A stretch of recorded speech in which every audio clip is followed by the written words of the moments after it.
Fireworks in the sky, but the truth's still buried underground. Royal low, yeah. They told me, wave the flag while the chains still clank. Told me praise the names on the blood-soaked banks. Told me freedom was born in the room full of men who wrote liberty down while they own human skins. The fucking founding fathers and the myths they made. I don't pledge to the lie, I don't kneel to the page. You can light up the sky, I remember the smoke from the fields, from the ships, from the necks in the rope. You call it independence, I call it selective. You call it patriotic, I call it protective. Other stories so fragile it cracks when questioned. Truth knocks once and they call it aggression. Yeah. Red for the blood they spill, white for the lies they told, blue for the bruises left on the bodies they sold. Don't ask me to celebrate what never included mine. I came with the receipts, I came to redraw the line. Fuck your founding fathers, I don't owe them praise. They built a nation on our backs, then told us smile through the pain. Fuck your founding fathers, let the fireworks cry. This ain't freedom for the people. If the truth still gotta hide, yeah. No justice, no peace, no lie gets crowned. We don't worship old ghosts when the roots scream loud. Fuck your founding fathers.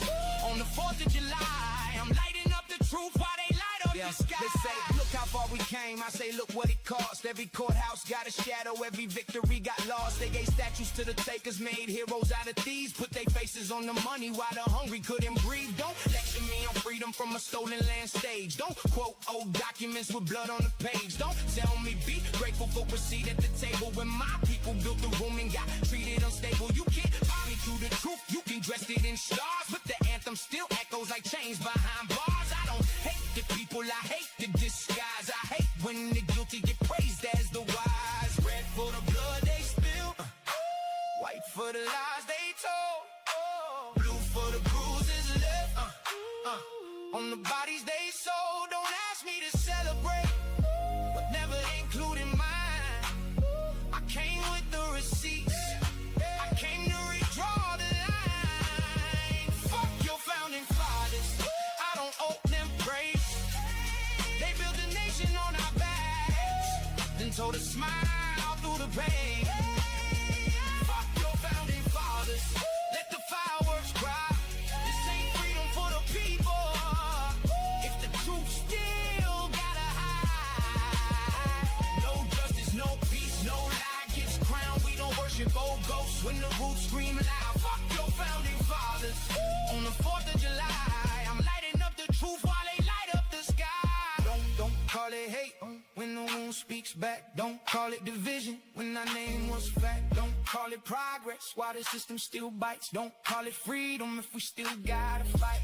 I'm not here for comfort, I'm not here to pretend. I'm here for the children who deserve better than this. Better than myths, better than chains, better than flags used to cover up pain. So this one's for the ancestors who never got rest, for the names never written but who gave us their best, for the mothers who prayed, for the fathers who ran, for the babies born fighting in the stolen man's plan. This is not disrespect, this is correction. This is not rebellion, this is resurrection. You can keep your parade, I keep speaking the truth. I don't need permission to remember my roots. Royal oak in the soil, truth in the flame. If the crown came with silence, then I don't want the name. But if the crown means standing when the whole world falls, then I'm 10 toes down till the real story's told. Fuck your founding fathers, I don't owe them praise. They built a nation on our backs, then told us smile through the pain. Fuck your founding fathers, let the fireworks cry. This ain't freedom for the people. If the truth still gotta hide, no justice, no peace, no lie gets crowned. We don't worship old ghosts when the roots scream loud. Fuck your founding fathers. On the 4th of July, lighting up the truth while they light up the sky.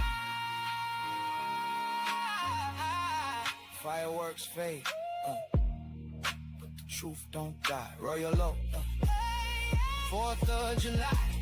Not your midnight, not your lie, not your version of my life.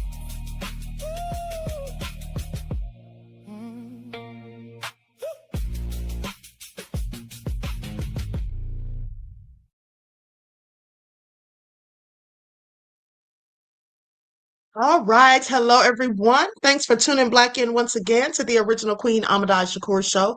I'm your host, Queen Shakur, and this is another dose of your daily vitamins. Okay, so we have breaking news, and this is all very interesting. Okay, this is all very interesting. Everyone, please like and share. Okay, like and share because we're about to get into it. But hold on. Hold on for just a second. Hold on, beloveds. I have the wrong thing on the screen. Hold on. Is this it?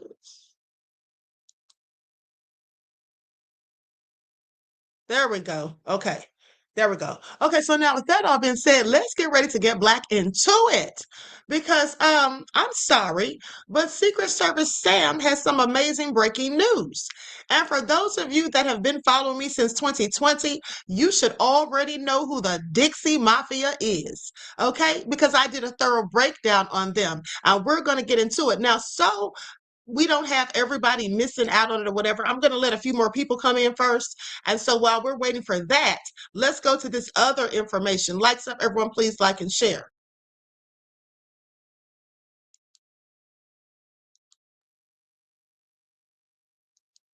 Now, this young lady has some very interesting news. Okay, so we're going to get into it. Everybody hit that like button, like, share, subscribe, and all that. Thank you in advance.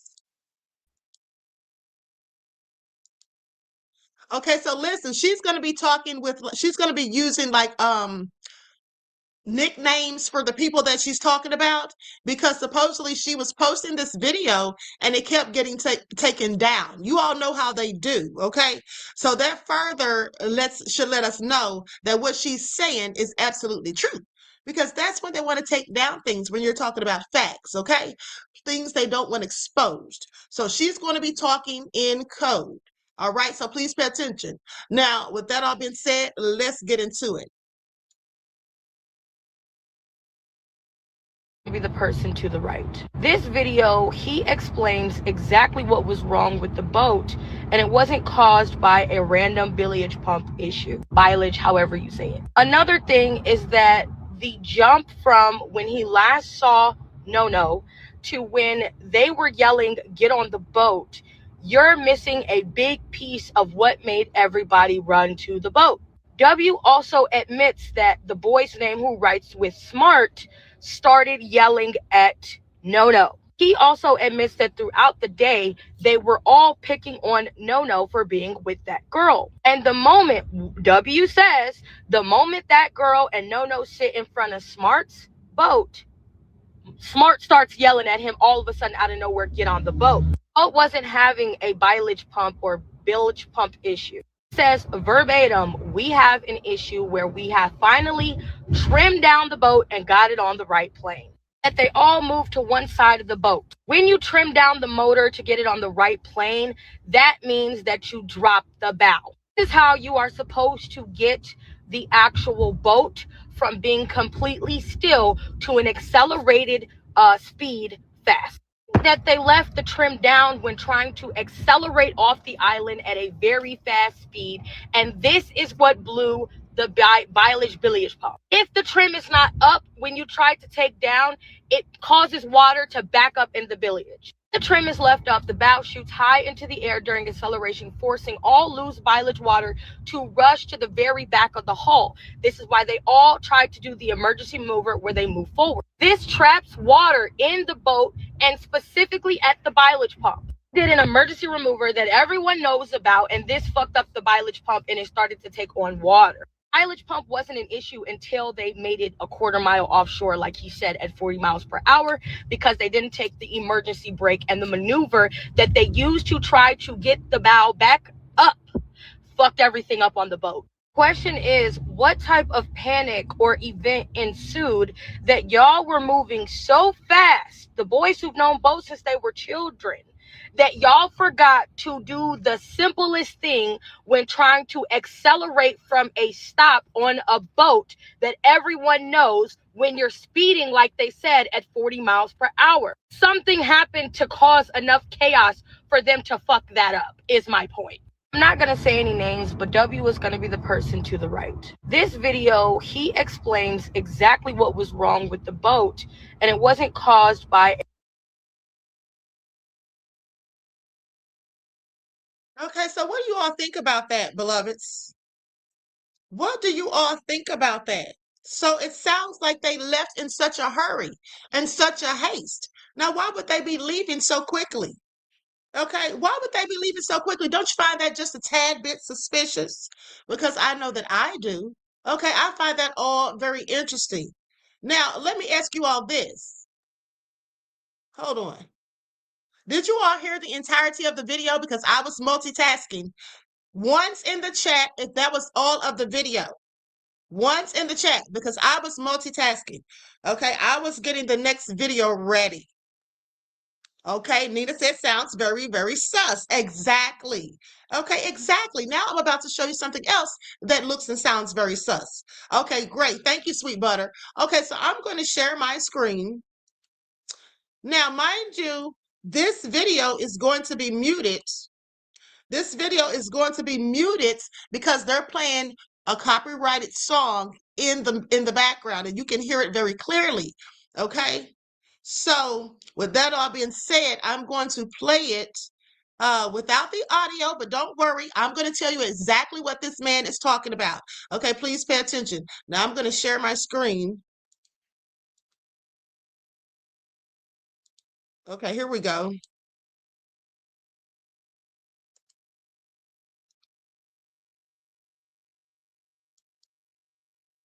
Now he's saying this is footage from the day that Nolan disappeared.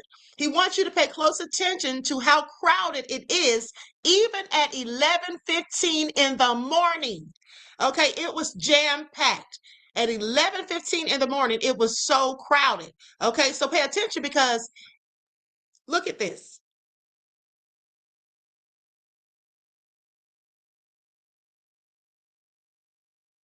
This is 11:15 in the morning, he says. All of those people there already. Now his whole point is by later in the day, it was much more extremely crowded. So he says, how could all of these people have been there? And he points out Nolan right there. Okay, supposedly that's Nolan. Remember on the Mac Daddy boat. Okay, and then he says that same boat was spotted later in the day. Now that being said, he wants to know how are all of these people out here, and it is so crowded and packed. Clearly, hold on. I think I can play it now. Many people were already there, and that was before they even got congested, before they got really busy, which again leads me to my next statement that I've been bringing up many, many times so far over the last couple of weeks. Are you really seriously telling me that no one saw anything that's happening? Are you telling me that no one saw a damn thing? With all those people there, no one saw anything? We now have more footage. Okay, so how does that even make sense? How does it make sense that no one saw anything with all of those people there, like he said, which further seems as though maybe that's not where Nolan lost his life. Maybe, in fact, Nolan was brought back there after something nefarious happened to him. Okay? Is that why the boat was leaving so fast? Because maybe Nolan was on the boat? Who knows? At the end of the day, I find it very interesting. And then, why did they take those 2 trips, okay, to Fort Bayou? Make it all make sense. But now let's get into what someone just reported to Sam. They want to speak to him privately about this, okay, so they can give him more details and information. Check this out. For Nolan Xavier Wells update, and one of my followers just shared this video with me. Check it out. Somebody tag Secret Service Sam immediately. Secret Service Sam, look, man, come holler at me. You can hop on a phone call with me, right? We ain't even got to do the little internet interview or whatever the case is. We could do a private interview, and you can tell the people all the notes that I give you about Dixie Mafia, huh? I got you, bro. I got you. You trying to help us out? Come tap in with your boy, right? I could tell you about the killing in 1987 of Judge Vincent Sherry and his wife, Margaret, and the Dixie Mafia members killed the judge and his wife. I can tell you about that assassination. I can give you some facts, bro. Or how Judge Vincent Sherry was also part of the Lonely Heart scam that the Dixie Mafia was running. I can give you some game. Or matter of fact, Secret Service Sam, I can tell you this. Mike Gillich, his nephew. Now, Mike Gillich is part of the Dixie Mafia. His nephew became a mayor of Biloxi.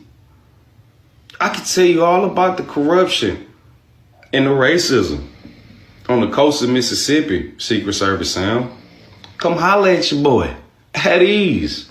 Thank you so much for this information. It's literally chilling to hear this. What do you guys think? Let me know in the comments. Secret Service Sam out. All right, so I want you all to pay attention.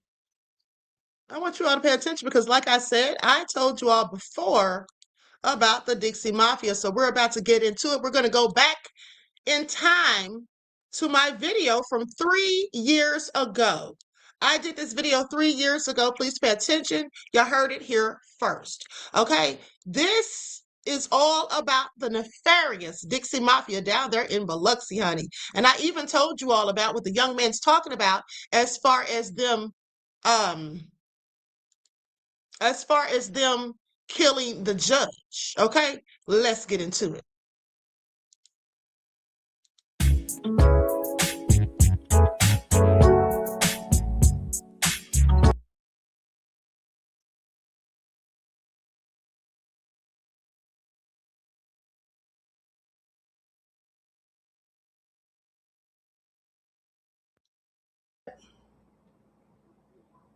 Y'all can see me and hear me fine. They also did a helicopter search looking for her. So let's talk about it. Mr. Hotel said Queen has the best PowerPoints. Thank you, beloved.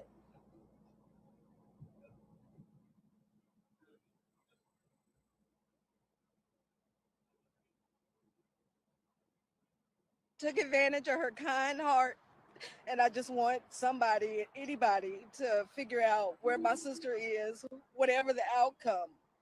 Right now, a family's loved one is missing, and they say authorities are just not doing enough to get them answers and to help find her. Every second matters, of course, when someone goes missing. And you might have the clue that brings Yolanda Brown home. Tonight, Brown's family wants you to hear their desperate plea for help. CBS 46's Yasmina Alston shares the emotional message. Doing everything we can. We need all the help we can get. A plea from this family after Yolanda Louise Brown went missing early Saturday from Hapeville. Her son Joshua. We're talking about the Dixie Mafia. Okay, this was a nefarious mafia gang that were committing murders, extortion, you name it, they did it. Okay, and most people haven't even heard of them.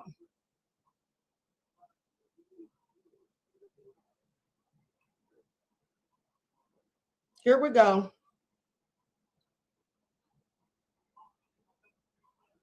Make sure you all can see that. Okay. Okay, so the Dixie Mafia murders of Judge Vincent Sherry and Margaret Sherry. So these thugs actually killed a judge and his wife. So we'll get into that part of the nefariousness later. So the Dixie Mafia, also known as the Cornbread Cosa Nostra of the South. That's what they called them. So in the 1960s, the Dixie Mafia emerged as a loose confederation of crooks and con artists based in Biloxi, Mississippi. And let me just say, I want you all to pay very close attention because this right here just might be the reason that nobody is saying anything, okay? That people are afraid to speak out. This right here is likely the reason. They've been known to be called the cleanup crew. Okay, please pay attention, but let's continue. But years later, it became a terrifying criminal organization. Now, often described as the Cornbread Cosa Nostra, The Dixie Mafia first emerged in the American South in the 1960s. Unlike the traditional mafia, this group was not united by ethnic heritage and had no hierarchy or oath. Instead, the Dixie Mafia was a ragtag band of crooks who were willing to do just about any crime if there was money involved.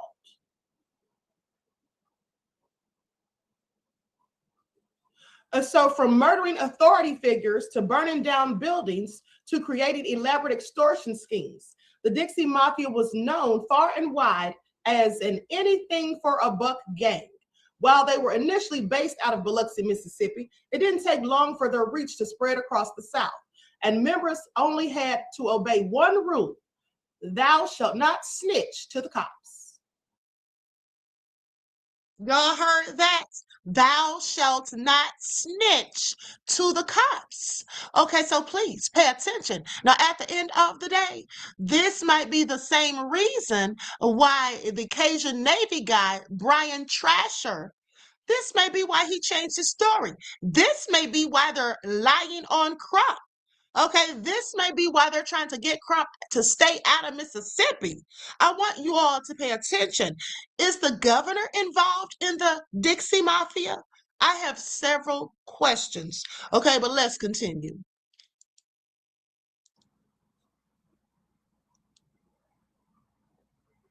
Now, for decades, this gang operated lawlessly and targeted anyone who stood in their way.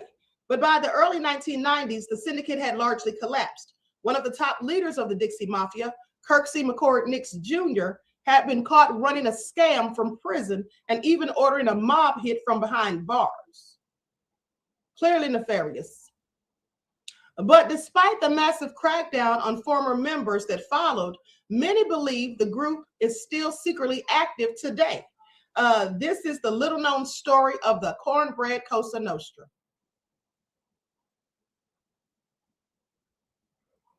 So during the 1960s, the group of criminals known as the Dixie Mafia began to creep across cities and towns in the South. Far from a sophisticated organization, this crime ring was a loose network of thugs, as the FBI called them. They primarily operated in Biloxi, Mississippi, but the group's reach stretched from Atlanta, Georgia to Tulsa, Oklahoma. So they had different segments and chapters of this gang. Pay attention. Now, in many ways, Biloxi was an ideal place for the Dixie Mafia stomping grounds. With a history of crime older than the United States itself, Biloxi had first gained a reputation as a haven for illicit gambling in the 17th century. This seedy history and the ongoing corruption of local officials made the city an attractive place for lawbreakers. By the 1980s, the blurred lines between government officials and Dixie Mafia members had become so extreme that federal authorities designated the entire Harrison Sheriff's Office in Mississippi as a criminal enterprise. Now, that's because, beloveds, they actually had police officers working with them. Okay, some of the police were working right along with these thugs. Aside from forming alliances with some members of law enforcement, the Dixie Mafia also worked alongside fellow mobsters. While the Dixie Mafia had no formal ties to LA Cosa Nostra, they did have an understanding with a notorious Italian-American mafia mob boss named Carlos Marcello. Marcello, one of the most powerful leaders in organized crime in America, operated in New Orleans around the same time that the Dixie Mafia was coming to power. Marcello tolerated the Dixie Mafia's presence just as long as they played by his rules and paid for his hospitality. Some Dixie Mafia members were allegedly hired to collect debts and carry out hits for him.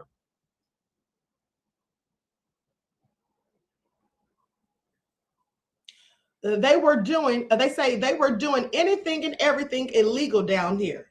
This is what a retired FBI special agent named Keith Bell said. He actually grew up in the Gulf Coast and worked on cases that were linked to the Dixie Mafia.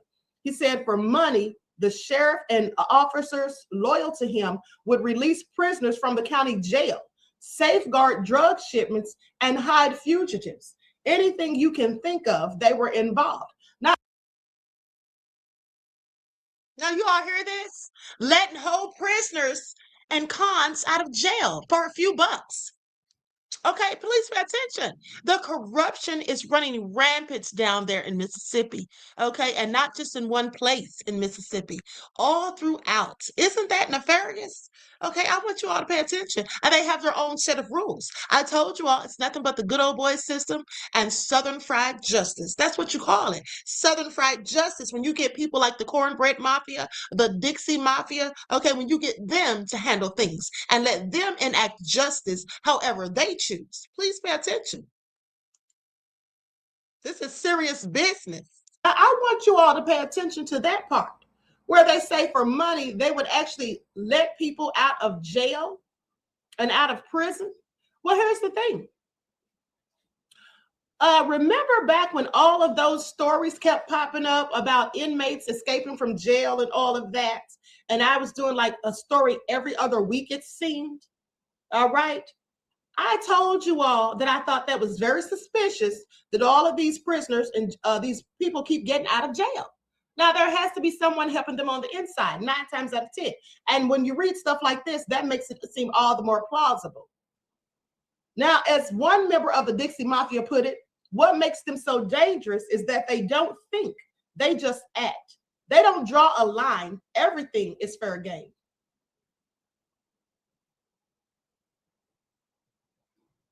Despite the loose structure that made up the Dixie Mafia network, the Southern Crime Syndicate was implicated in a number of high-profile cases. In 1967, McNairy County Sheriff Buford Pusser, I guess that's Pusser, and his wife were attacked in Tennessee, likely in retaliation for Pusser's crackdown on the Dixie Mafia. Pusser ultimately survived the attack, but his wife Pauline was killed. Kirksey McCord Nix Jr., one of the lead figures of the Dixie Mafia, was suspected to be one of the men behind the hit. Now, in the subsequent years, 3 suspects, not including Nix, suffered mysterious deaths that may have been caused by Pusser. Now, the sheriff's revenge story was later depicted in the 1975 film Walking Tall. You all remember that movie? And then I think they did a remake of it starring The Rock. Okay, please pay attention. These people are so nefarious. Why didn't I realize that they may have had something to do with it in the first place? And this is likely why everyone's mouth is so closed. Okay, people are literally afraid of them all over Mississippi from what I have researched. Okay, please pay attention. Now, with that all being said, as I told you all, don't forget you heard it here first. This video is 3 years old. Okay, please pay attention.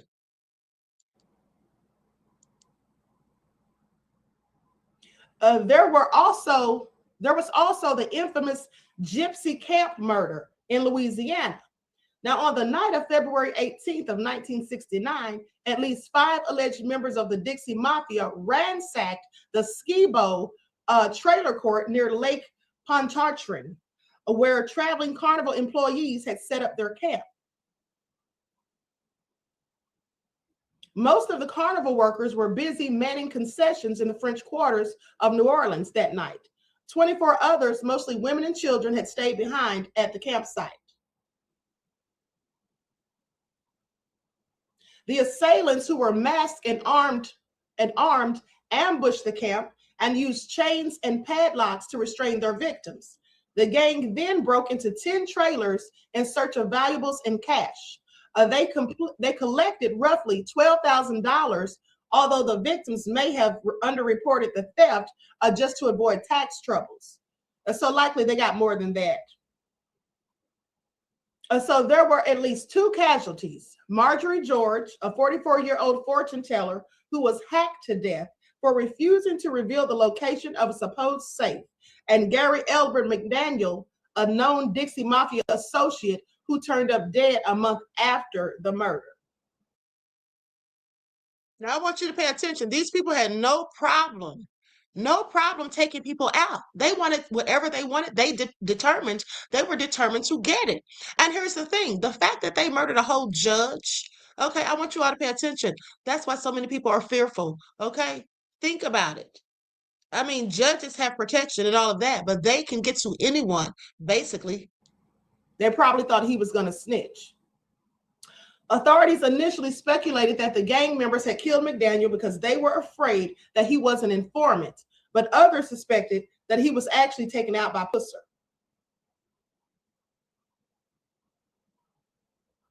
Now, by the 1980s, many top members of the Dixie Mafia had found themselves in prison, but even incarceration couldn't stop them from committing crime. Unbeknownst to authorities, Dixie Mafia leader Kirksey McCord Nix Jr. was orchestrating an elaborate extortion scheme from behind bars. At the time, Nix was already serving a life sentence for the 1972 murder, unrelated to the death of Buford Pusser's wife.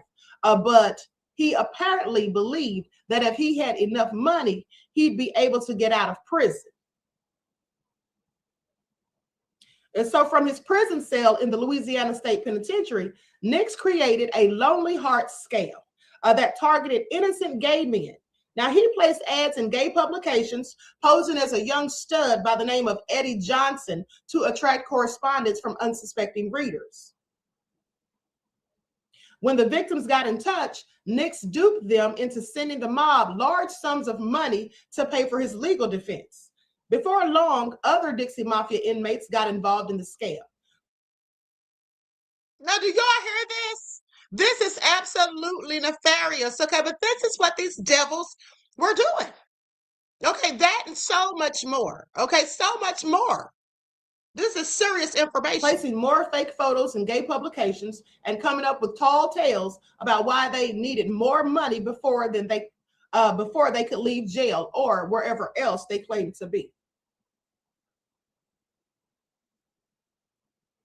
A lot of money came flowing in, said FBI Special Agent Keith Bell. There were hundreds of victims. One guy in Kansas mortgaged his house and sent $30,000 to the scammers over a period of months. Now, to make matters worse, some of the prisoners eventually confessed the scheme to victims and threatened to out them if they told anyone.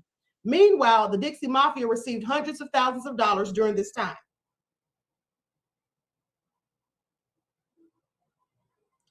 But the operation unraveled when $500,000 suddenly just went missing.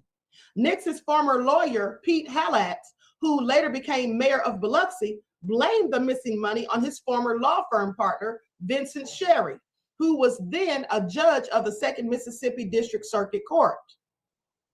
So he just told them that his friend took all the money. He likely had the money himself, but just didn't want to give it back.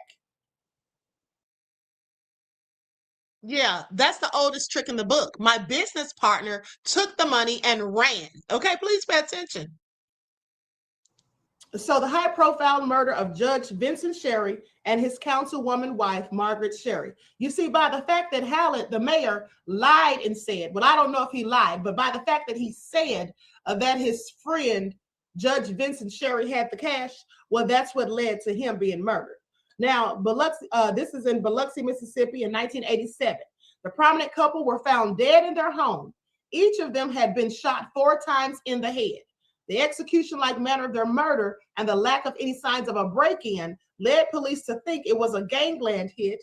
And although their leads did not indeed go down that path, they soon met a wall of silence.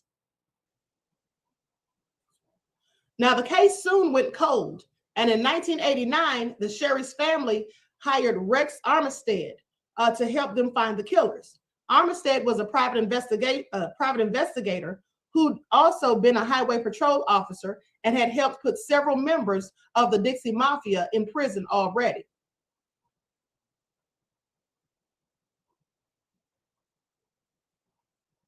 It turned out that the Dixie Mafia scam, where they had targeted gay men, was very lucrative. They were even blackmailing anyone who responded, demanding larger sums of cash.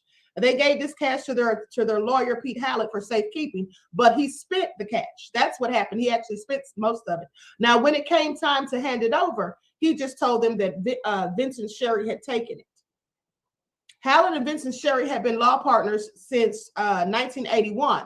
Hallett had been elected mayor in 1989 and then lost the re-election bid in 1993. Now, Fabian, that's one of the members of the Dixie gang, testified that Nix ordered the Sherry slayings because Hallett had convinced Nix that Vincent Sherry had stolen some of Nix's proceeds from the scam. Fabian estimated the scam may have collected $5 million. Isn't that something? Now they got all this money from sitting behind bars telling lies and posting fake ads and pictures. Now, Margaret Sherry was a fiery Republican in a public slap fight with the current Democratic mayor. She wanted to clean up the Biloxi Strip of seedy nightclubs and gambling, which, of course, the Dixie Mafia ran all of those. And she wanted to expose corruption in City Hall. This led to Sherry's execution-style murder, but it took until 1997 to tie in Hallett, local crime organization head Kirksey McCord Nix, and the trigger man into the scheme. So this murder of Judge Vincent Sherry and his wife, who was a councilwoman, Margaret Sherry, it took a decade before they were able to tie them to it and figure out what actually happened.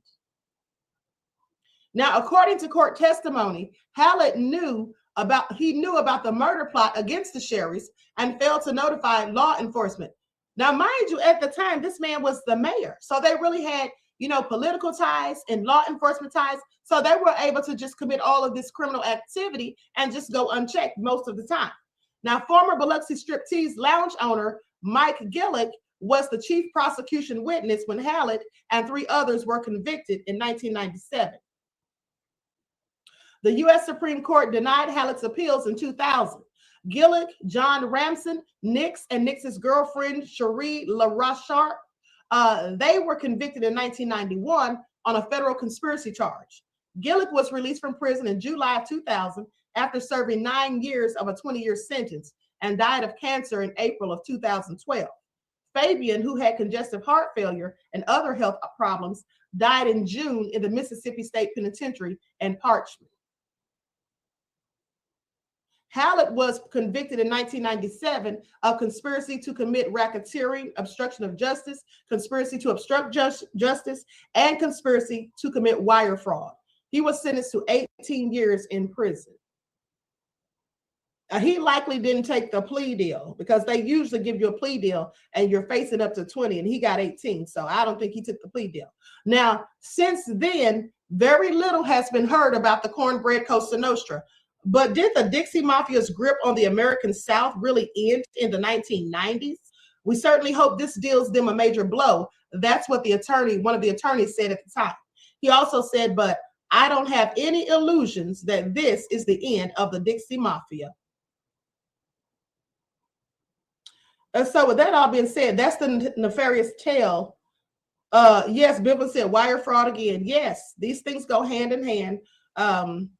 All types of corruption, embezzlements, mortgage frauds, all types of corruption.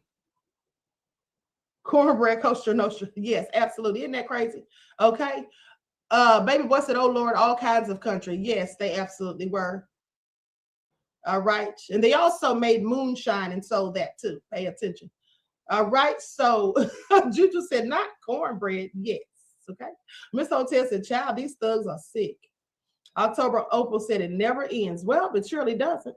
Okay, so now you already know what time it is. So let's get into it. Let me pull up my emails.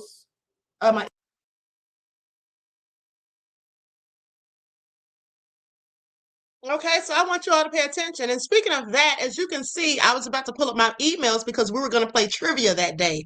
We have to get back into the trivia of it all. Trivia Fridays is making a comeback. Okay, gifts will be given. Okay, you get a chance. For those of you who don't know, Trivia Fridays is something that I would have where I ask you all questions about the weekly broadcast. And if you get them right and you're the first person, well, then you win a treat. Okay, please pay attention. A very nice treat. Please pay attention. Okay, so that all being said, I find it all interesting. Okay, now I don't know if the Dixie Mafia with their moonshine and killing had anything to do with it, but at the end of the day, they were once known as Ocean Springs or Mississippi's cleanup crew. Okay, and also, with that being said, you heard what the lawyer said at the end, that he wouldn't expect for that to be the end of them. And I don't think that's the end of them either. Okay, I don't think that's the end of them either. because there's a whole lot of nefarious things still going on till this day. Okay? So with that all being said, I'm about to conclude this broadcast. Bocrest DC, yes, Trivia Fridays is coming back, honey. It's coming back. Okay? With that all being said, Truth Brown talking about she's going to win. Sit down somewhere. Okay, so anyway, listen, I'm going to conclude the broadcast because I have to come right back in the morning, okay? And I want to say I love you all to life. I hope you enjoy the rest of this evening. And each one teach one. That's how we grow and thrive. Do something productive, constructive, but never destructive. And always remember, beloveds, to keep the Most High first in your lives. Until next time, I will talk to you all again soon. Peace.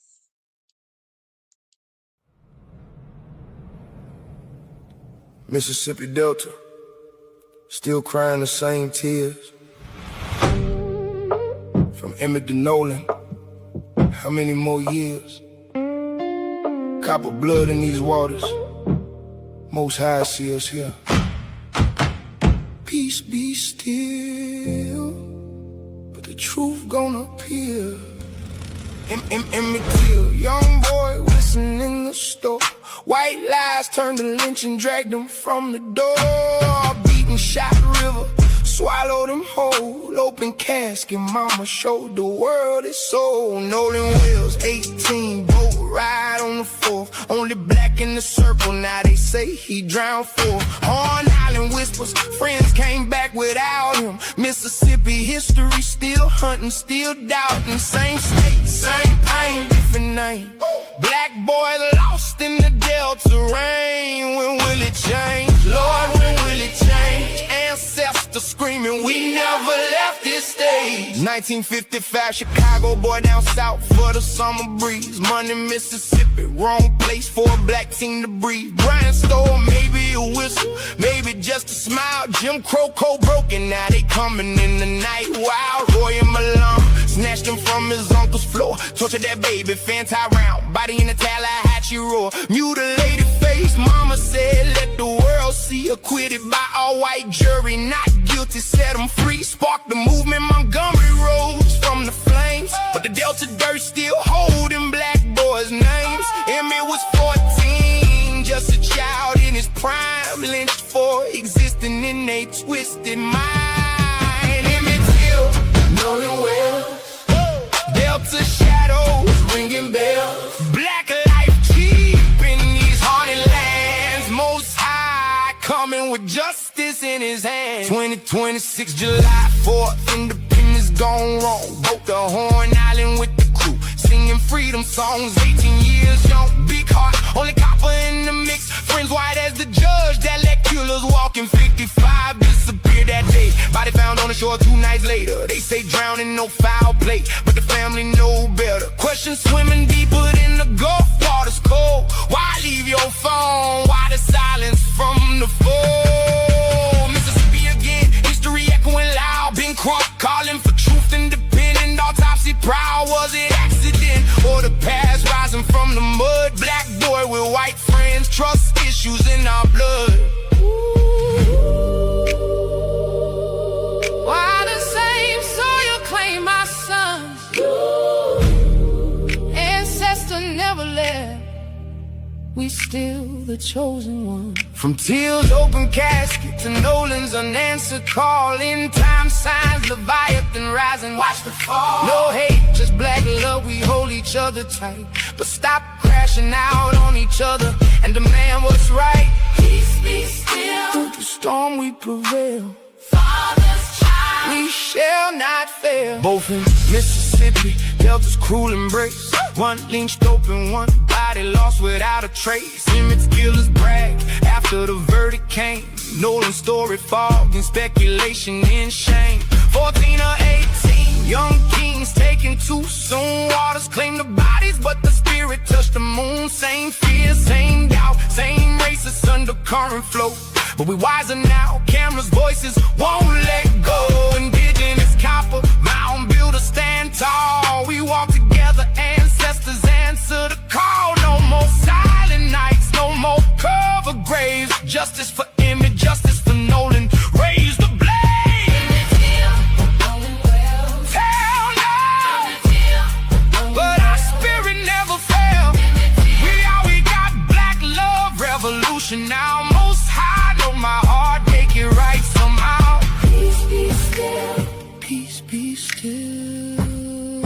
from seal to west. Story still real. Let the world see. Let the truth be free.